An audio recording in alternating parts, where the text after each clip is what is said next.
বিধায়ক কুণাল ঘোষ তিনি বলছেন যে এনসিপিআই থেকে প্রায় 6 জন সাংসদ এখনো তৃণমূলের সঙ্গে যোগাযোগ রাখছে ফেরার জন্য।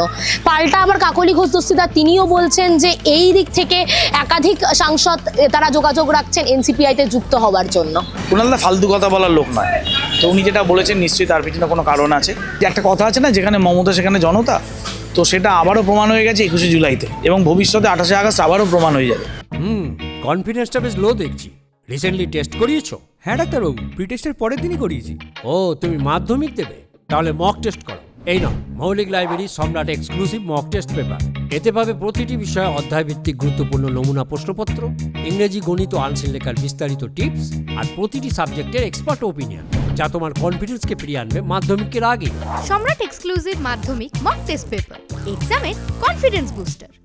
এই মুহূর্তে আমাদের সঙ্গে রয়েছেন কালীঘাটপন্থী তৃণমূলের যুব সভাপতি অর্ণব ব্যানার্জি। কথা বলবো দাদা, প্রথমেই আসি ছাত্র পরিষদ প্রতিষ্ঠা দিবস, এবং সেই নিয়ে কিন্তু আবারও আমরা দেখলাম বিতর্ক শুরু। যেমন ঠিক আমরা দেখেছিলাম শহীদ দিবসের সময়ও হয়েছিল 21শে জুলাইয়ের পর 28শে আগস্ট। মেয়ো রোডটা একটা গুরুত্বপূর্ণ জায়গা হয়ে গিয়েছে, সেখানে ঋতব্রতপন্থী তৃণমূল তারাও কিন্তু চাইছেন যে সেখানেই পালন করতে ছাত্র পরিষদ, এবং আপনারাও চাইছেন। কি হবে মনে হচ্ছে? মেয়ো রোড শেষ পর্যন্ত কার দখলে যাবে? প্রথমে এই প্রশ্নটার বাইরে গিয়ে একটা কথা বলি। কালীঘাটপন্থী তৃণমূল তুমি বললে, তৃণমূল একটাই, যার জন্ম কালীঘাটে, এবং তৃণমূল মানেই মমতা বন্দ্যোপাধ্যায় মানেই তৃণমূল কংগ্রেস। আমাদের কোনো ব্রাঞ্চ নেই, ঠিক আছে? তো তৃণমূল একটাই, যার কোনো ব্রাঞ্চ নেই। অনেকে দাবি করতে পারে, থাকে না অনেক সময় ব্রাঞ্চ আছে অনেক কিছু, তো ব্রাঞ্চ নেই আমাদের তৃণমূল কংগ্রেস। আর দ্বিতীয় কথা, 28শে আগস্ট 21শে জুলাই তোমরা দেখেছিলে যে ভিক্টোরিয়া হাউসের সামনে আমাদের প্রত্যেক বছর হয় শহীদ দিবস, কিন্তু সেখানে এবার পারমিশন পাওয়া যায়নি। তারপর কোর্টের মহামান্য হাইকোর্টের নির্দেশে আমরা তোমার ক্যাথিড্রাল রোডে করেছিলাম। তো এবারেও মেয়র রোডে আমরা প্রশাসনের কাছে আবেদন জানিয়েছি, যদি পারমিশন দেয় তো ভালো, না হলে নিশ্চয়ই আমাদের শীর্ষ নেতৃত্ব বিকল্প ব্যবস্থা নেবেন। সেই বুঝে দল যেমন সিদ্ধান্ত নেবেন, যেখানে হবে সেখানে আমরা আছি। শহীদ দিবসও আমরা দেখেছিলাম যে পরিমাণে ভিড় বা জনসমাবেশ হয়েছিল, তারপরে কিন্তু আইনি একাধিক জটিলতাও কালীঘাটপন্থী তৃণমূল, আমি আবারও উল্লেখ করছি, তারা কিন্তু সম্মুখীন হয়েছিলেন। এবারেও কি সেই ধরনের কোনো আইনি জটিলতা হওয়ার সম্ভাবনা তৈরি হবে? আইনি জটিলতা কি বিষয়ে বলছো তোমরা? জনসমাবেশ নিয়ে যেটা তৈরি। জনসভা মুখ্যমন্ত্রী, যিনি পুলিশ মন্ত্রীও বটে, উনি বিধানসভায় বলেছিলেন যে 2500 লোক হয়েছে। তো যিনি রাজ্যের প্রশাসনিক প্রধান, তিনি যদি বলেন রাজ্যে 2500 লোক হয়েছে অন ক্যামেরা, তাহলে তো সেটাই মানতে হবে মানুষকে, সেটাই তো স্বাভাবিক। তো মহামান্য আদালতও বলেছিলেন 2500 লোক, উনিও বলেছেন 2500 লোক। এবার তোমরাই বিচার করো। মুখ্যমন্ত্রীর সঙ্গে এনসিপিআই সাংসদদের বৈঠক, এবং সেই নিয়েও কিন্তু একাধিক বিতর্ক শুরু হয়েছে ইতিমধ্যেই। সেখানে একেবারে বলে দিয়েছেন আবু তাহের, তিনি কিন্তু ঘোষণা করেছেন পার্লামেন্ট থেকে যে আমি কোথাওই নেই, না আমি যাব এনডিএতে, না আমি যাব বিজেপির সঙ্গে। এই যে ঘোষণা, এবং তার সঙ্গে কিন্তু বর্ষিয়ান সাংসদও তার পাশে দাঁড়িয়েছিলেন, আপনারা সকলেই দেখেছেন। কি বলবেন? এবং কাকলি ঘোষ দস্তিদার থেকে শুরু করে আরও যারা এনসিপিআই সাংসদ রয়েছেন, তাদের কিন্তু ইতিমধ্যেই তাদের সাংসদ পদ খারিজ হয়ে যাবে কিনা সেই নিয়েও একটা প্রশ্ন উঠেছে। দেখো, এনসিপিআই এর সাথে সাংসদের সাথে মুখ্যমন্ত্রী, যিনি অবশ্যই মুখ্যমন্ত্রী পশ্চিমবঙ্গের সকলের মুখ্যমন্ত্রী, কিন্তু দলীয়ভাবে উনি তো বিজেপি দলটা করেন। তো ওনাদের মধ্যে মিটিংয়ে আমাদের কোনো মন্তব্য করা উচিত নয়। তাদের মিটিং, তারা কি করেছেন তাদের দলীয় ব্যাপার, তাহলে তাদের সিদ্ধান্ত। আর বাকি কথা, কে এনডিএতে আছেন, কে বিজেপিতে আছেন, কে এনসিপিতে আছেন, এগুলো তাদের ব্যক্তিগত মতামত। কেউ যদি বলে থাকেন, এই বিষয়ে আমাদের কোনো মতামত নেই। আমরা মমতা বন্দ্যোপাধ্যায় তৃণমূল কংগ্রেস, আমরা যারা তৃণমূল কংগ্রেসের সৈনিক, তারা বলতে পারি আমাদের সাথে পশ্চিমবঙ্গের সকল কর্মী, তৃণমূল কর্মী যারা, তারা সকলেই আমাদের সাথে আছেন, এবং মমতা বন্দ্যোপাধ্যায়ের আদর্শে অনুপ্রাণিত হয়ে মমতা বন্দ্যোপাধ্যায় দেখানো পথেই তারা চলছেন, এবং 21শে জুলাই সেটা প্রমাণও হয়ে গেছে। সুতরাং কে আছেন, কে গেছেন, এবারে 21শে জুলাইটা একটা যেটা হয়েছিল, সেটা হচ্ছে বেঈমান নেতাদের ভার্সেস লয়াল কর্মীদের লড়াই, যেখানে 500% জিতে গেছেন লয়াল কর্মীরা, সেটা দেখিয়ে দিয়েছেন। তো সুতরাং কে কোথায় আছেন না আছেন এটা আমাদের চিন্তার বিষয় না। আমাদের যেটা দল তৃণমূল কংগ্রেস, তৃণমূল স্তরে তৃণমূল কর্মী যারা, তাদের নিয়ে আমরা চিন্তিত, তারা আমাদের সাথে আছেন, এটা আমরা বুক বাজিয়ে বলতে পারি। কিন্তু আপনি যে পদে এখন এসেছেন, সেই পদে আগে ছিলেন সায়নী ঘোষ।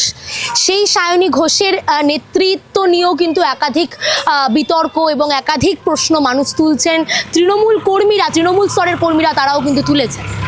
আমি যে পদে আজকে এসছি, বা আমাকে দল যেটা জায়গা যে সম্মান দিয়েছেন, আমি একটা বিষয়ে গর্বিত যে কোনো এক সময় আমাদের ছাত্রযুব নয়নমণি আমাদের সেনাপতি অভিষেক বন্দ্যোপাধ্যায় পদে ছিল, তো সেই জায়গায় আমাকে আনা হয়েছে, দল আমাকে সেই যোগ্য মনে করেছেন। আমি জানি না কতদূর কী করতে পারছি, কিন্তু আমি অনেস্টলি সৎভাবে যুব সংগঠনকে এগিয়ে নিয়ে যাওয়ার চেষ্টা করছি।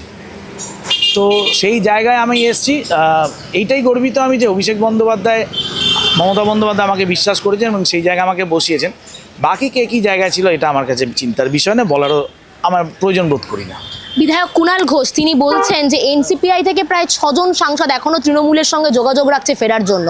পাল্টা আবার কাকলি ঘোষ দস্তিদার তিনিও বলছেন যে এই দিক থেকে একাধিক সাংসদ তারা যোগাযোগ রাখছেন এনসিপিআইতে যুক্ত হওয়ার জন্য।